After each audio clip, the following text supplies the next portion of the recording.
श्री गोपाल कृष्ण महाराज की जय। सर्वज्ञ श्री चक्रधर स्वामी की जय। मेरे श्री गुरुवर और सभी संतजनों को मेरा सादर दंडवत प्रणाम और सभी प्रेमी भक्तों को मेरा जय श्री कृष्ण।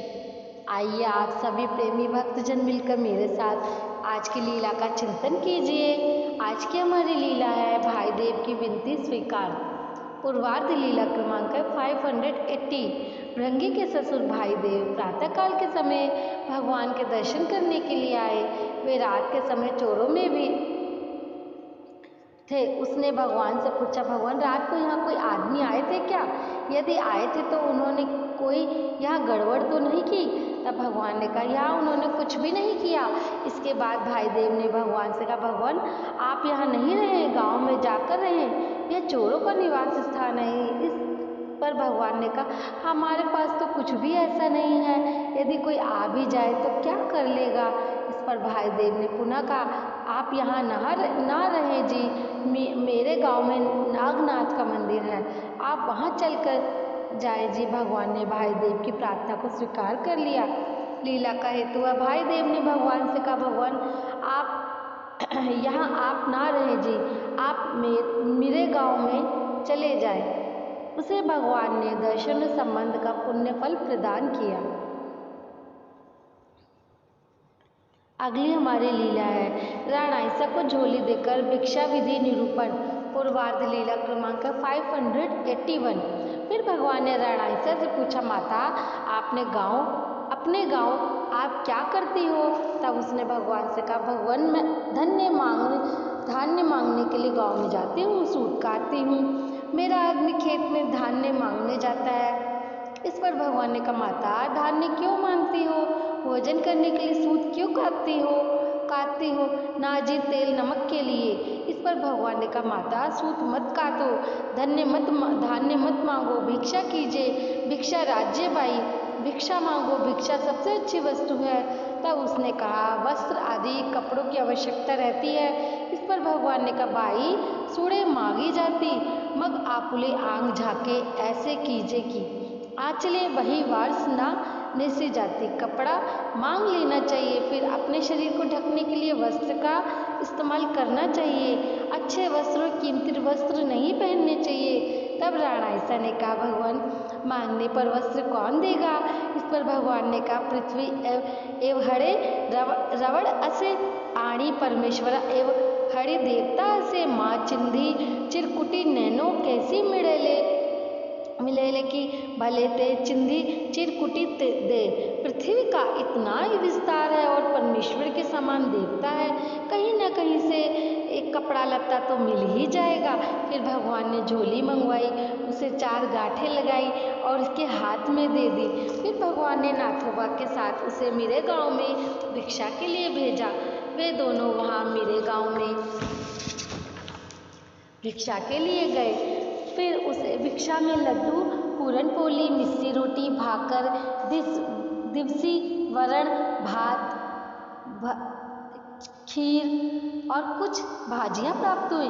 वे लेकर भगवान के पास आ गईं और भगवान के सम्मुख झोली को दृष्टिपूत किया।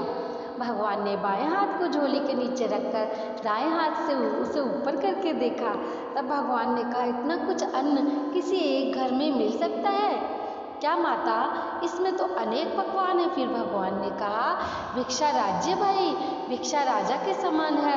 क्या इतना कुछ एक घर में बन सकता है क्या?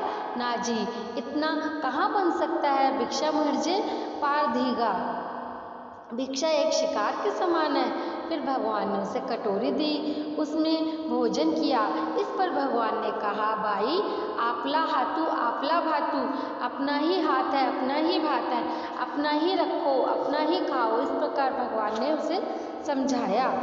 आगे लीला का हेतु है, भगवान ने राणाईसा को धान्य आदि ना मांगने का इसलिए निषेध किया कि वह विधि नहीं, भिक्षा करना यह विधि पूर्वक है, इससे पुण्य लाभ प्राप्त होता है। राणाईसा वेदवंत थी और भगवान उसे अनुसरण पर ले गए। भगवान ने उसे परमेश्वर का महत्व समझाया। परमेश्वर सब कुछ देने वाला है, अनुसरण वाले की भगवान सहायता करते हैं। कर्म राहटी में देहाभिमानी देवता देती है और देव राहटी में ईश्वर सब कुछ देता है। वह व्यक्ति सन्निधान में हो या असन्निधान में, पुनः संबंध में उसे भगवान बोध देंगे। यह लीला आचरण से संबंध रखने वाली है। अगली हमारी लीला है पुरी में बैजोवा के खीरे स्वीकार करना। पूर्वार्ध लीला क्रमांक 582। फिर भगवान वहाँ से पुरी गांव में गए। वहाँ के ऊपरी भाग में भगवान आसन पर विराजमान हुए। वहाँ बैजोबा आए और उन्होंने भगवान को दंडवत प्रणाम कर भगवान के श्री चरणों को स्पर्श किया और फिर उन्होंने अपनी ओर से 2 खीरे भगवान को भेंट किए। लीला का हेतु है भगवान ने वहाँ बैठकर अपना संबंध उस स्थान को प्रदान किया। बैजोवा को भगवान ने दर्शन का और संबंध का पुण्य फल प्रदान किया, इसलिए उसे पृथक पुण्य फल प्राप्त होगा। अगली हमारी लीला है मेरे गांव के नागनाथ में रात्रि निवास। पूर्वार्ध लीला क्रमांक है 583। इसके बाद भगवान मेरे गांव में गए। नागनाथ के मंदिर में विद्यमान चौकी पर भगवान आसन पर विराजमान हुए। बाईसा ने भगवान के श्री चरणों को प्रक्षालन किया, कुल्ला किया, पान का बीड़ा लिया। शाम के समय भगवान की पूजा अर्चना की। इतने में नागदेव भट्ट भगवान के लिए भोजन तैयार करके ले आए।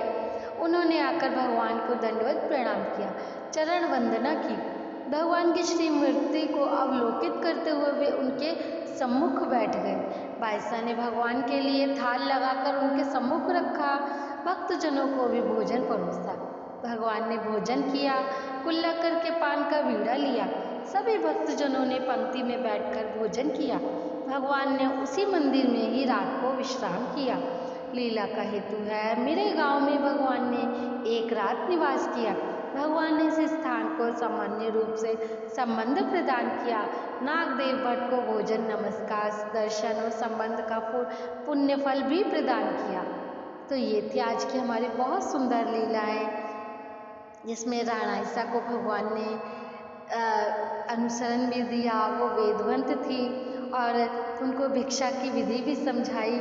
हमें भी ईश्वर इसी तरह से हमें भी ईश्वर की कृपा से अनुसरण घड़े और हमें भी ये जीवन सफल करने का एक अवसर प्राप्त हुआ है, तो हम ईश्वर की कृपा से आगे बढ़े।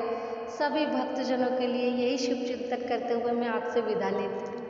मिलते हैं फिर कल एक नई लीला के साथ। तब तक के लिए आप सभी प्रेमी भक्तों को मेरा जय श्री कृष्ण, जय श्री चक्रधर।